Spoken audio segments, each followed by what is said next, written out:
Hello, Mr. Burmese. Well, hello, Stevie. What? How... You go. How are you? I'm good, thank you. I'm good. I'm ready to run through more Star Trek because I've been getting so confused that we've been behind an episode. Yes, this was confusing, and I may have let slip a few spoilers in the last episode's rundown. I apologize for that. But hopefully they were confusing enough spoilers that no one knows what was spoiled. We shall see. Time shall tell. Time indeed shall tell the tale that is told today. For time is part of the breakfast that is eaten by the explorers. If that is an indication of how this episode is going to go, I'm concerned. It's just a warm-up, just a vocal warm-up that I do a lot. Time is the breakfast that is eaten by the explorers. It's just like a red leather, yellow leather thing. Is that really a vocal exercise? No, absolutely not. No, I just couldn't think of a good metaphor for how to get out of time and back into the episode. Well, let's get into the episode then. Fantastic. And we're back. Black leather, yellow leather. Black leather, yellow leather. Welcome to Set Phasers, a highly illogical Star Trek podcast. Today's star date is 153415.4, and because of that, we're talking about Star Trek Discovery, Season 5, Episode 3, entitled simply Jinaal. See, I got much better. You did. That was fabulous. I didn't even need to say anything. Yeah, this episode's got a lot of big lore business. A lot of crossover stuff, and it's all canon, as we say. I'm going to do my best to pronounce these Trill words that were thrown around willy-nilly. Even with closed captioning, I can't guarantee I will say them correctly, so please forgive me, or get at me in the comments. Shall we run it down? It's time to run it down. Can you run it down for me? Tell me what just happened. Can you run it down for me? Yes, the mission continues. Now to the planet of Trill, where awaits our next clue, the next piece of the map. And also Gray and Adira have some things to talk about. They haven't seen each other in person. Apparently they've only been hanging in the hollows, as you do. They're still talking about Mal and Locke. We know about Malene now, the daughter of former Cleveland Booker. Cleveland Booker's former Cleveland Booker. No one. But we don't know anything about this Locke character. We do get the rundown on Malene is that she's been through a lot. Her mother died young. She's been in Emerald Chain lockup. She's a survivor. And Book is sort of respects that and is also hoping to make a connection with her somehow. So they go to They go to Trill to find this next clue. They have the poem from the planet Lyric. And they, having examined it, the metal piece has some dots that conform to Trill spots. And having gone through their database, they find out that these spots correspond to a Trill who lived 800 years ago, same time as the scientist, named Jinaal Bix, who not only was a Trill, but was a bonded Trill, was a host to a symbiont. There is a very good likelihood that possibly the symbiont is still alive and possibly is bonded with someone. So, the away team is going to be Culber, Adira, and Book, because Book insists on going with, just in case. Remember that former Captain Raynor, now First Officer Raynor, is on the ship. He has the con. Michael encourages the grumpy Raynor to have interviews with everyone on the crew. He's like, I've read everyone's book. I know everything about their files, and I don't need to talk to them. And Michael's like, you should get to know this crew. This is how we operate on the Discovery. Raynor agrees to do this as an order. Adira has some trepidation about going to see Gray and has apparently had somewhere between 2 to 5 Raktagenos in preparation with that. Stamets, however, is sort of clueless as to this apprehension, and fortunately Reno is the one talking to Adira and is able to bring Stamets around to the fact that perhaps something is going to happen, calling him Space Dad, and that he should be more on top of what's going on with his space child. Before they're able to beam down to the planet, however, they are told that they must answer this riddle 1 by Guardian Z. And the question is simply, Guardian Z knows nothing about what they're looking for. He simply knows that the new Bix has been guarding this information for 800 years, and anyone who wants to get this information from them has to answer this question. And the question is, where does the 4th point? What? But they are quick to realize that the poem that was on Lyric, remember, had 4 stanzas, and they had to find the hidden 5th one. And when they only had 4 stanzas, it seemed like the clue is saying they should go to Beta Z, but when they found the 5th one, they realized they should go to Trill. So, 4th stanza pointed to Beta Z. That is confirmed true. The symbiont is revealed to be alive now, Kalzara Bix. They will transport to the caves of Malkala. And there, in order to get the information, they can't get it just from Kalzara Bix. Jinaal would like to share the information directly, so we'll need to do the ritual of Ajintara. I hope that was correct. Or was it just Ajintara? Is it just Jintara? I think it's Jintara. So they're warned by the Guardian that Jintara is an extremely emotionally overwhelming experience. And Culber volunteers, saying that that's what they do best. Adira and Gray are making eyes, but they're not really talking. And there's a whole bunch of business going on there that maybe will have to be sorted out later. Meanwhile, back at Starfleet headquarters, Saru and Trina are...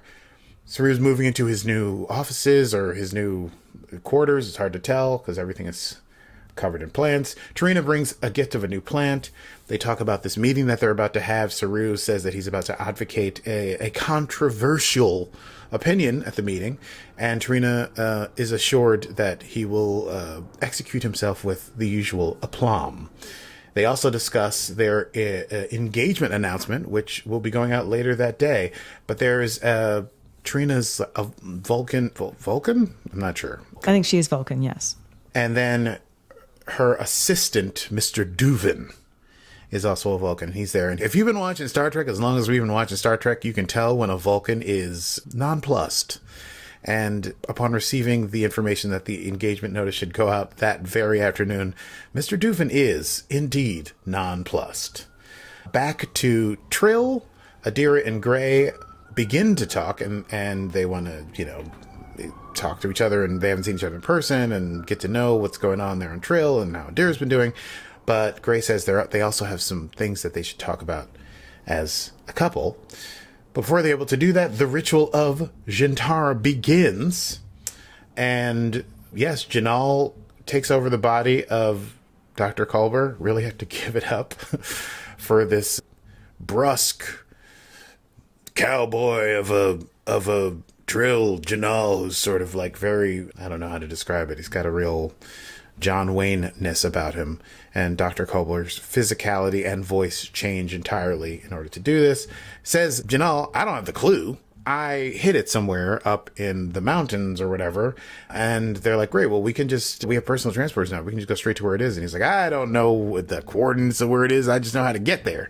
So y'all just follow me, and it's going to be a long walk. And he's like, and it'd be great to walk in a body again. I haven't had a walk in a long time, Jinaal says. Back at the committee meeting in Starfleet headquarters, Saru has voiced his revision that he would like to have happen regarding the security of these sort of outer planets. It is supported by Trina. And then there is a recess called. Once again, Mr. Duvin looks not pleased with things. You really have to read the microfacial movements of these Vulcans. But he then goes to Saru and says, can they talk in private? And basically gives Saru this rundown that, listen, there's some issues back on Navarre with the Vulcan purists. They maybe are not super into this marriage with a foreigner of another species. Trina's already having these issues. This announcement today could only make things worse. And if she's now supporting you in these counselor chambers, it could put her political future in danger. And he makes sure to stress for Saru that that should be the case. And apparently sort of going around Trina. Back on Trill, Jinaal is really enjoying their walk, but has brought them to canyons that are the hunting ground of a big predator called the Itranok. It's a bipedal predator.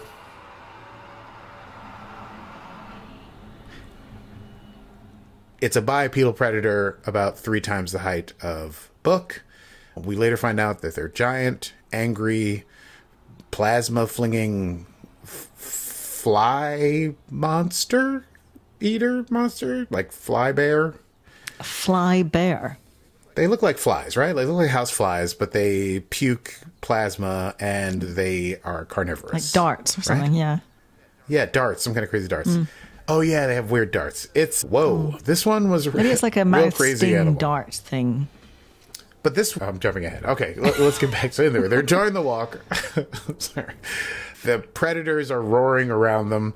Jinaal says, the answers might cost your lives. Are you willing to do that? Because this is how important this discovery is. And then we get a rundown of some lore. Apparently, 800 years ago, the Federation brought together 6 scientists secretly to deal with the progenitors, the researching the progenitors. It was Jinaal, Dr. Velik, and 4 other scientists who were both Federation and non-Federation. Jinaal says, I won't tell you their names. The mission was to research the progenitors and their messages. It led them to a section of deep space where they found the tech, and one of their group tried to activate the tech, which ended up killing them. This made the group make a pact to keep everything secret. They scrubbed themselves from the records. They did this whole treasure hunt thing that they're doing now, and when Michael inquires why they didn't just bring it to the Federation at the time, it is revealed that this discovery was discovered during the Dominion War, when Starfleet was fairly desperate in self-preservation, and perhaps revealing this power, it could have it could have been used wrongly, or indeed fallen into the wrong hands. So they didn't want to give it to the Federation. Back on the ship, Raynor's supposed to be doing his meetings, but he's not going to meet everyone. He is researching Malmalak. He's tracking their movements, even though Zora's doing it. And he's going to have everyone come to meet him. Tilly is helping him with this, and his meetings are not going well. He gives everyone basically 20 words to tell them something about him that he doesn't know. We do have a question from episode 1 answered in this. We find out that Commander Reese is the one who has a pet Tribble, but that it has been neutered or something. Is that what he says? Yes.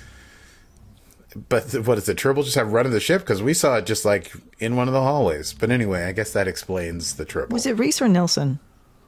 Oh, I think it was Reese, according to my notes. But I could be... No, it's Reese. It's Reese. Nilsson gave the Tribble to Reese, maybe? Yes, Nilsson gave Christopher the Tribble.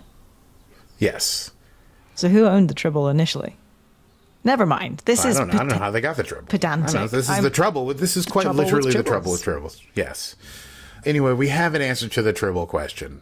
Tilly is not pleased with how First Officer Raynor is conducting his interviews, but she's not really able to say anything too forward because he's sort of unwilling to let her speak freely.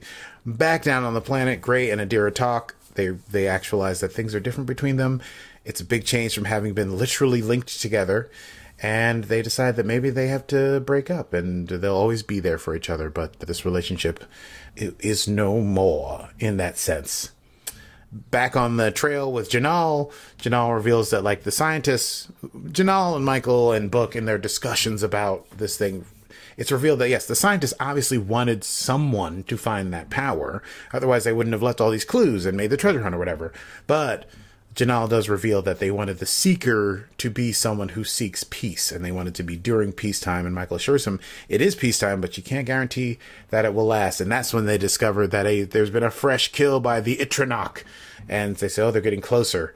So eventually Jinaal brings them to this sort of little canyon area. He says, look there's the rock. They see the symbol on the rock. He says, if you go in that rock, and then there's a thing underneath, and that's where the clue is hidden.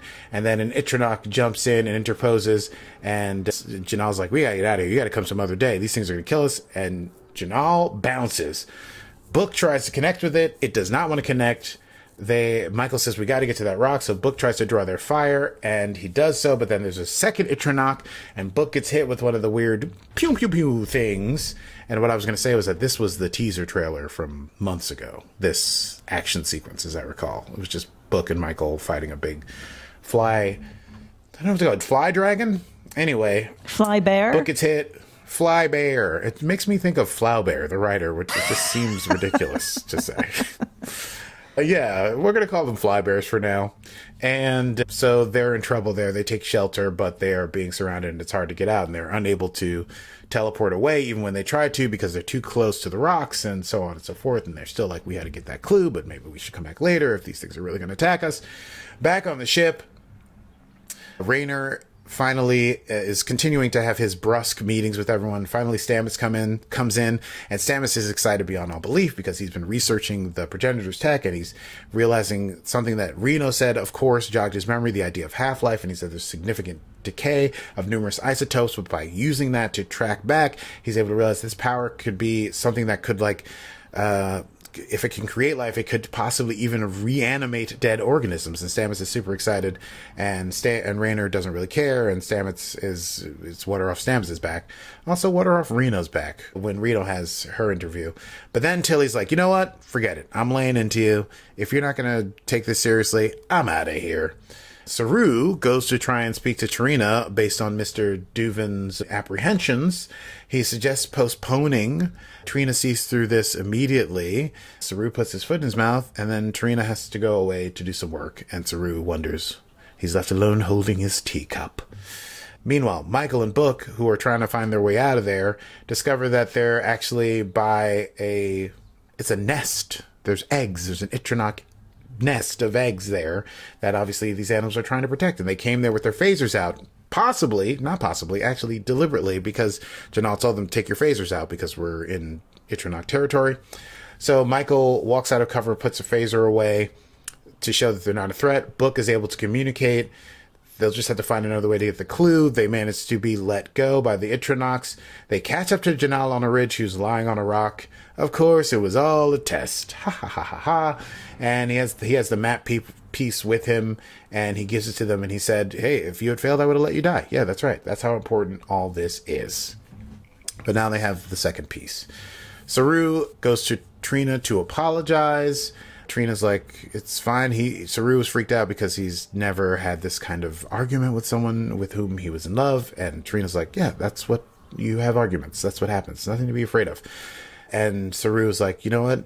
Though I trust you to do what you got to do, Trina says Duvin may be right about the announcement, causing people like the purists to be upset, but hiding it would be even worse, eroding trust. And that is just part of the political landscape on Navarre. Back on Trill, Jinaal leaves Culber. Culber is thanked by, oh no, the name Calzara.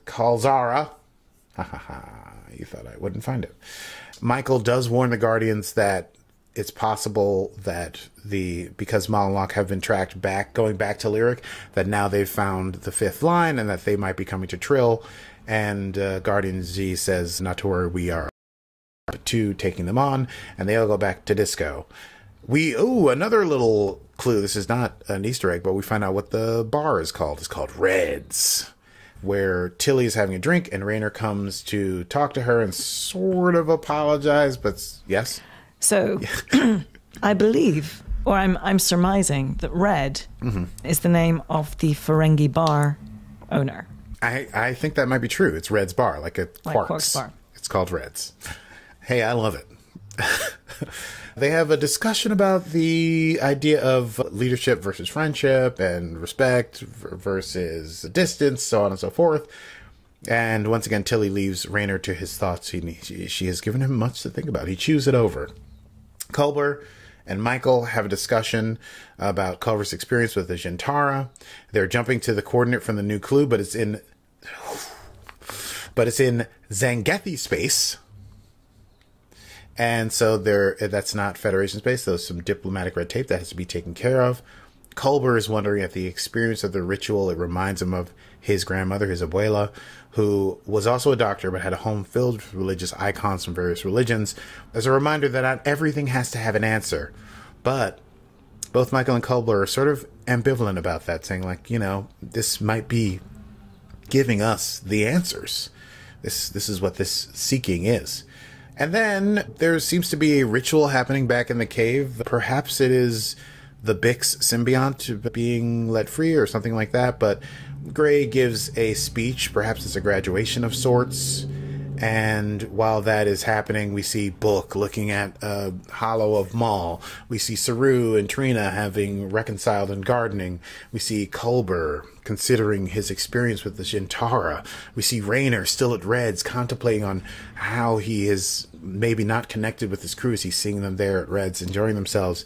Stamets adds the clue to the map clue holder box. Michael is engaging in Vulcan meditation in order to center herself. A symbiont goes into the waters. Everyone is, oh, thanks, happy. They do their Trill hugs, which is like touch the arm and nod at each other. And one such Trill in the red hood, face hidden, does that with Adira. And we see perhaps a tracker being added to her suit. And as they turn towards the camera and walk away, we see that it was, in fact, Maul in disguise.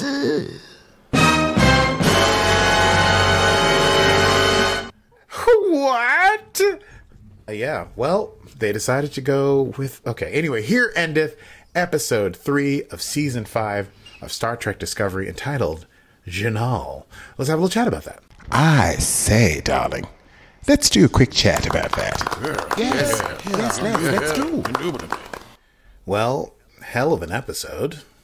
For sure. It was. Did you feel that there was a little bit too much going on with like 4 different storylines?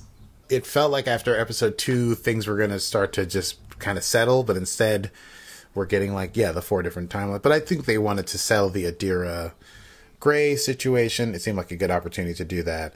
And I thought they did a pretty good job, but there was a lot happening, especially with jumping back to Federation space and all that stuff. But I think these are all critical things. Raynor and his integration with the crew, and Saru, and now we sort of have to worry about these Vulcan purists and Trina and Saru and their marriage and all that business. Which, listen, call me a tinfoil hat, bleeding heart romantic, but I'd love to see season 5 end in wedding bells, or whatever Vulcans use. Do you have a? Could you play something for that? Oh yeah, I don't have my keyboard here. I'm sorry. Otherwise, I would definitely. I'll put that in post then. But yes. Anyway, that's my prediction. There, we'll end with the wedding, and I also.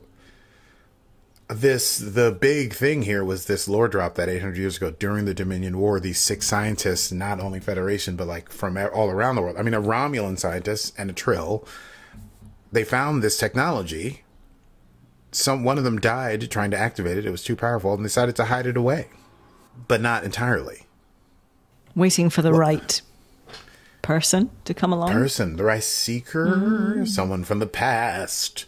But also, Stamets dropping that this could bring people back to life is kind of a weird... Yeah, that was sort of just dropped quickly and dismissed by Raynor, and I was like, oh, are we supposed to dismiss that too? Not sure. It just makes me think so many things, because we know that one of the other side stories was Hugh being Jinaal, and we know Hugh is a dead person who came back to life. Yeah. Right? I mean, that's a whole thing. That's like a whole thing. And to have all that in the same episode seems deliberate. Does seem like a Trek trope of its own. Seems like a Trek trope. And this Trek trope... Wait, do we have... Was...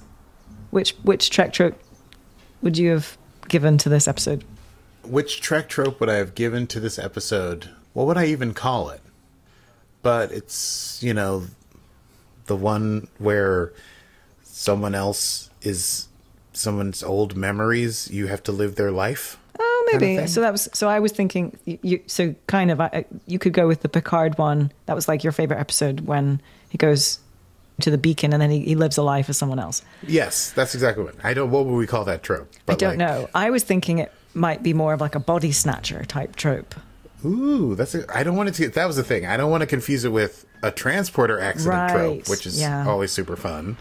But yes, this was like someone takes over your body to teach you a lesson about a forgotten thing. I was thinking like TNG masks. You know, the one with Data? Yes. Where he's the weird like Aztec type god. Precisely. So weird. Yes. This was big trap tropes. So weird. Hey, it was the 80s. About jumping the shark? The Data one? Yeah. Yeah, I mean, listen. No, because it all worked out. I mean, yes, was it? I don't think it was jumping the shark.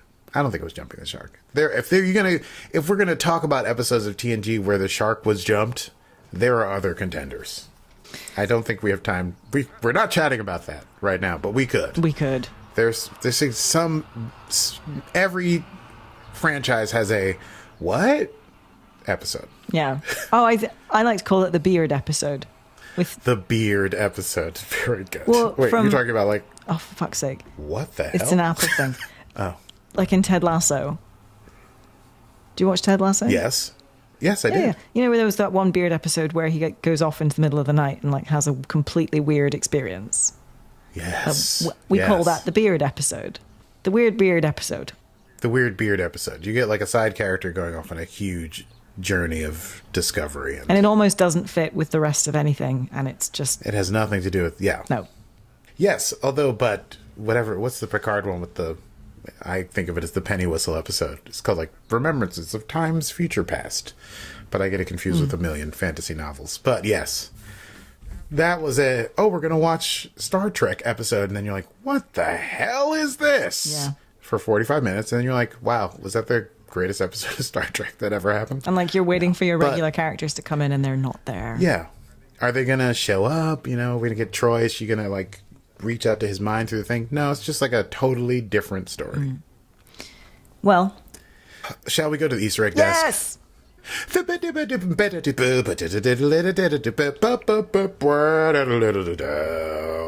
Thank you for joining us, ladies and gentlemen. We go now immediately to the Easter egg desk with Stevie Man. Stevie, how are you today?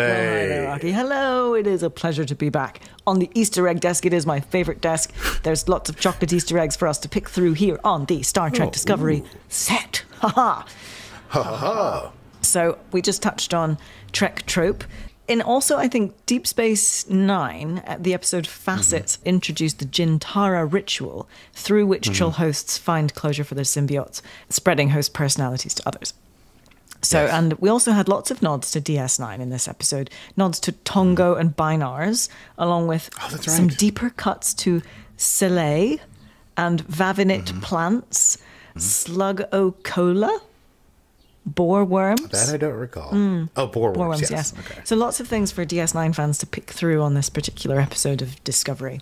There was also a moment at the beginning, and I picked up on this and I had to look it up because I was like, what is this? So as we're coming into the episode, we get this pan of the USS Locherer. And I thought it was a Scottish word. It could be seen at Starfleet Command HQ, and it was named in honor of camera operator J.P. Locherer, who passed away in 2022. Oh, well, that's very nice. So that's a nice way to honor somebody. The previously unnamed bar, as we mentioned, is called Reds, possibly for our Ferengi bartender, who got their first line in this episode. Indeed. The Osnullis Bridge officer, we learn his name is Lieutenant Arev. And let's see, Lieutenant Christopher also confirmed that Commander Nilsson had been reassigned to the USS Voyager J. And I was curious. We had Gallo and Asha on the bridge, and I didn't understand why Owo and Detmer weren't there. It was a curious thing. We heard Owo mentioned a bunch of times. We saw Owo in the first episode briefly, I think. And Detmer. But yeah, Owo was like mentioned a lot, but not seen this episode. Yeah. I wonder if weird. The actors didn't come back? But they did. For the reshoots or something? Maybe for the reshoots. And so they had to like make these reasons. Maybe they couldn't, they were in other obligations. So they're like, and Detmer are just right off screen here. Yeah. You make a very good point. Well, I think the only other thing that I had was there were more Breen mentions in this episode. So I'm wondering where this is going and how it's all going to tie into the bigger picture. But yeah, that's pretty much all the Easter eggs I had. There were all the DS9 stuff. And as you know, it's not my favorite. It's not your biggest thing, but we gotta. If they're gonna get into Dominion War stuff, things could get real weird real fast. Indeed. So we'll see how strange they want to get. Because if you want to talk about jumping the shark contenders, Benjamin Sisko basically turns into a demigod at the end of spoilers DS9. A demigod that can't reach out to the actual universe and lives in a place where there's no time, in a wormhole. So things get weird. Well, anyway, that is it for me here on the Easter egg desk. It is back to you in the studio. Fantastic. Great work as always. I loved Easter eggs. And now on to quotable moments. Quotable moments.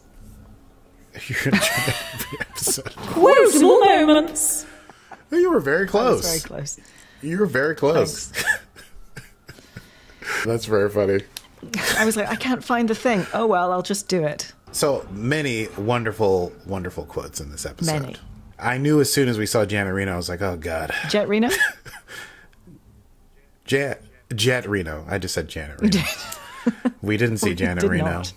Who's Janet Reno? Janet Reno was the Secretary of State under Bill Clinton. Oh. It's possible that I remember seeing an interview where they said that was part of the reason for the name. Oh. It was like Joan Jett and Janet Reno. Didn't know that. Okay. But I might have dreamed that too. I have no confidence. Anyway, Jet Reno is who we saw, and I knew that there would be many quotes. I assume you have a few? Yes, the Jet Reno. Last time I did this, they gave me chips. Oh, so So good. good. So dry. So dry. Love a Jet Reno quote. That was a Jet's jabs. Let's get ready to rumble! Jets jabs.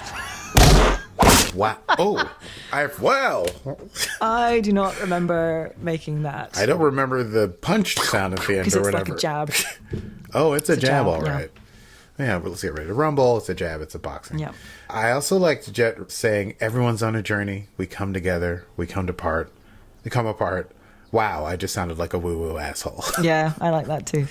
Oh, emotionally overwhelming is what I do best. So Dr. great. Culber. Yeah, and that is so true for Dr. Culber. I liked the conversation between Tilly and Raynor. Tilly says leadership and friend. Oh, someone says leadership and friendship are two different beasts. That's what Tilly says. And then Raynor says respect has to be earned. That's how he talks in my head.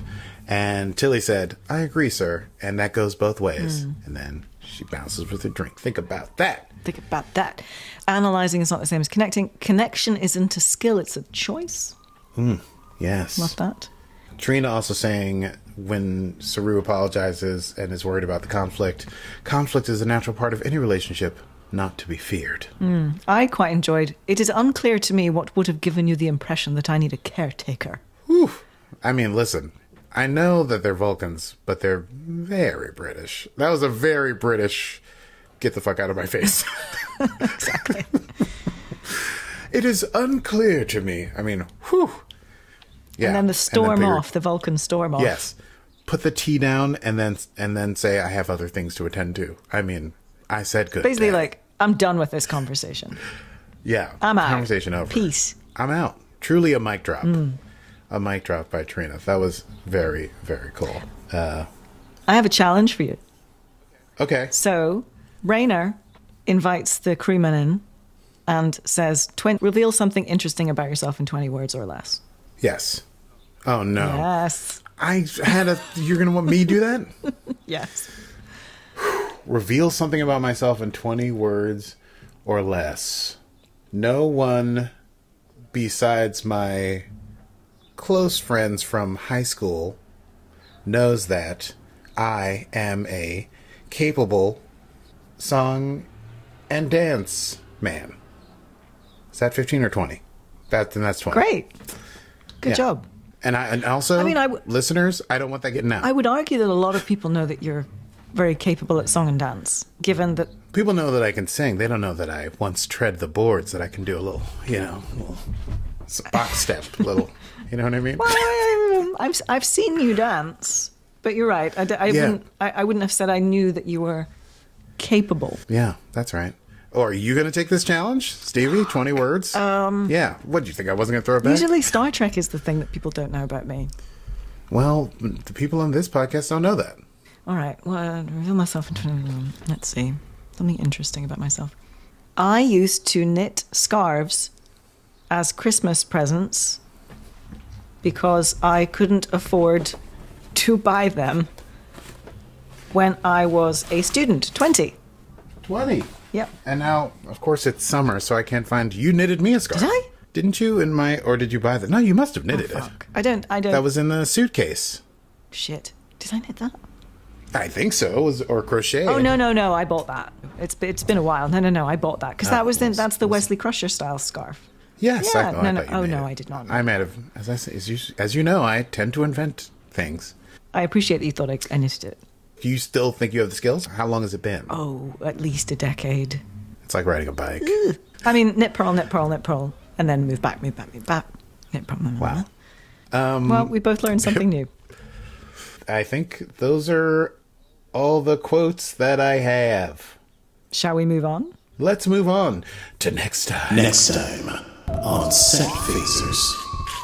Hey, next time on Set Phasers, we're going to talk about episode 4 of Star Trek Discovery, the title of which I looked up and is no longer in front of me.